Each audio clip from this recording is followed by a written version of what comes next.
పాతాళంలో దాక్కున్న వదలం అవసరమైతే భారత్ కాలభైరవుడిలా మారుతాం. పహల్గాం దాడికి ప్రతీకారం తీర్చుకున్న మోడీ ఆపరేషన్ సింధూర్ విజయవంతం వెల్లడి. మూడో అతిపెద్ద ఆర్థిక శక్తిగా ఎదుగుతున్న భారత్ డొనాల్డ్ ట్రంప్ విమర్శలపై పరోక్ష స్పందన. సొంత నియోజకవర్గంలో పలు అభివృద్ధి పనులు. 20వ విడత కిసాన్ సమ్మాన్ నిధి విడుదల. రైతుల ఖాతాల్లోకి 20,000 కోట్లు బదిలీ. పలు అభివృద్ధి పనుల ప్రారంభంలో ప్రధాని మోడీ. ప్రపంచ ఆర్థిక వ్యవస్థలో భారత్ దూసుకుపోతుందని, త్వరలో మూడో అతిపెద్ద ఆర్థిక శక్తిగా రూపాంతరం చెందుతుందని ప్రధాని నరేంద్ర మోడీ పునరుద్ఘాటించారు. అమెరికా మాజీ అధ్యక్షుడు డొనాల్డ్ ట్రంప్ భారత ఆర్థిక వ్యవస్థను డెడ్ ఎకానమీగా అభివర్ణించిన వ్యాఖ్యల నేపథ్యంలో మోడీ వ్యాఖ్యలు కీలకంగా మారాయి. వారణాసిలో 51వ సందర్శన సందర్భంగా 2,180 కోట్ల రూపాయల విలువైన 52 అభివృద్ధి ప్రాజెక్టులకు శంకుస్థాపన చేసి కొన్నింటిని ప్రారంభించారు. వీటిలో వారణాసి భదోహి రోడ్డు, చితౌని గాల్ టంకేశ్వర్ రోడ్డు విస్తరణ మరియు హర్దత్పూర్ వద్ద రైల్వే ఓవర్ బ్రిడ్జ్ నిర్మాణం వంటివి ఉన్నాయి. అదనంగా ఆయన పీఎం కిసాన్ పథకం కింద 20,500 కోట్ల రూపాయలను రైతులకు బదిలీ చేశారు. ఆరోగ్యం, విద్య, పర్యాటకం, మౌలిక సదుపాయ, గ్రామీణాభివృద్ధి రంగాల్లో కొత్త పథకాలను ప్రారంభించారు.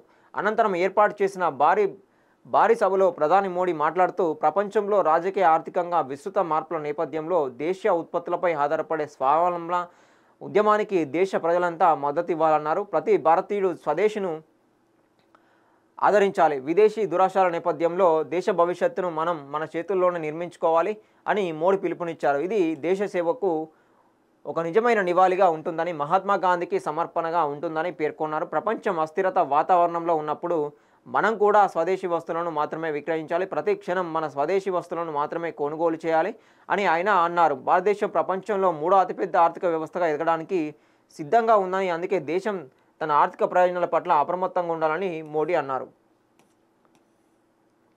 మా రైతులు, చిన్న తరహా పరిశ్రమలు, యువతకు ఉపాధి, వారి సంక్షేమం మా అత్యంత ప్రాధాన్యత. ప్రభుత్వం ఈ దిశలో అన్ని ప్రయత్నాలు చేస్తోంది అని స్పష్టం చేశారు.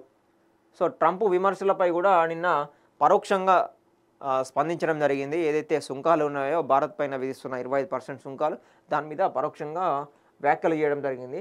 ట్రంప్ చేసిన వ్యాఖ్యలపై నేరుగా స్పందించకపోయినా ఆర్థికంగా భారత్ను కించపరిచే కుట్రల్ని తిప్పికొట్టేలా ప్రధాని స్వదేశీ ఉద్యమాన్ని ఉద్ఘాటించడం విశేషం. ప్రపంచం తమ సొంత ప్రయోజనాలకే పనిచేస్తోంది, మనము అంతే దిశగా ఆలోచించాలి. భారత్ను ఎవరు తగ్గించేందుకు ప్రయత్నించినా వారికి తగిన సమాధానం ఇవ్వడం తప్పదు అని వ్యాఖ్యానించారు. అంతర్జాతీయంగా ఆర్థిక వ్యవస్థను గట్టి చేయడంలోనే కాక జాతీయ భద్రతపై కూడా గట్టి సంకేతాలు పంపిన ప్రధాని పాకిస్తాన్కు గట్టిగా హెచ్చరించారు. ఇటీవల జరిపిన ఆపరేషన్ సింధూర్ విజయాన్ని ప్రస్తావిస్తూ మహాదేవుని ఆశీస్సులతో దేశం రక్షణ పట్ల కట్టుబడి ఉంది, అవసరమైతే భారత్ కాలభైరవుడి రూపం దాలుస్తుంది అని స్పష్టం చేశారు.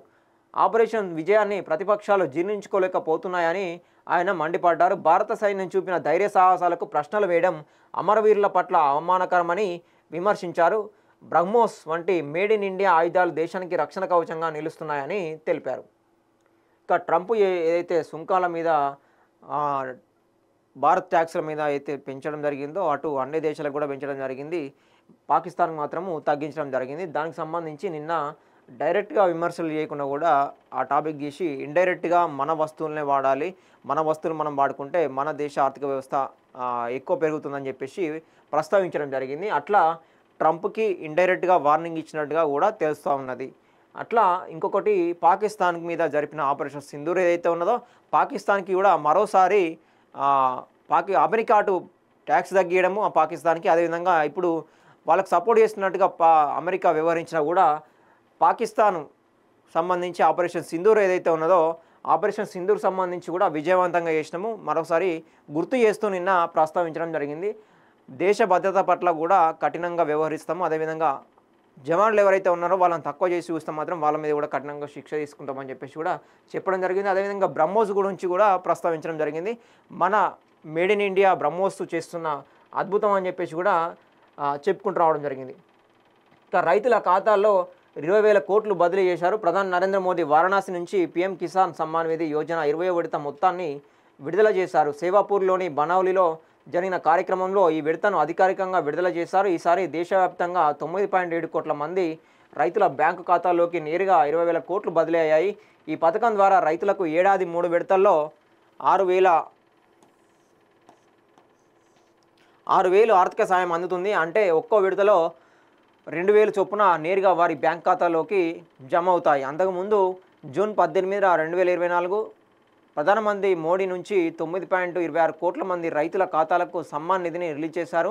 వారణాసి పర్యటనలో భాగంగా మోడీ దాదాపు 2200 కోట్ల విలువైన అభివృద్ధి ప్రాజెక్టులకు ప్రారంభించడంతో పాటు శంకుస్థాపన చేశారు. వీటిలో రోడ్లు, ఆసుపత్రులు, స్కూళ్ళు సహా రకరకాల మౌలిక సదుపాయాలు ఉన్నాయి. ఈ ప్రాజెక్టులు వారణాసి ప్రజల జీవితాలను మరింత మెరుగుపరచనున్నాయి. ఈ అభివృద్ధి ప్రాజెక్టులు స్థానిక యువతకు ఉపాధి అవకాశాలను కూడా పెంచబోతున్నాయని తెలిపారు. ఇలాంటి ప్రాజెక్టులు రైతుల జీవితాలు, గ్రామీణ భారతాన్ని మరింత బలోపేతం చేస్తాయన్నారు. ఈ కార్యక్రమంలో సీఎం యోగి తదితరులు పాల్గొన్నారట. ఇక మొత్తానికైతే రైతుల ఖాతాల్లోకి 20,000 కోట్లు మాత్రం బదిలీ చేశారంట. ఇక ఇది పీఎం కిసాన్ సమ్మాన్ నిధికి సంబంధించి ఇది 20వ విడత. ఎందుకంటే దీంట్లో దేశవ్యాప్తంగా 9.7 కోట్ల మంది రైతుల బ్యాంక్ ఖాతాల్లోకి నేరుగా 20,000 కోట్లు బదిలీ అయ్యాయి. దాంట్లో ఈ పథకం ద్వారా రైతులకు 3 టర్మ్లో అంటే 2,000 3 టర్మ్లో 3 విడతల్లో 6,000 చొప్పున మొత్తము రైతుల ఖాతాలోకి డైరెక్ట్ అకౌంట్లో పడడం జరుగుతుంది.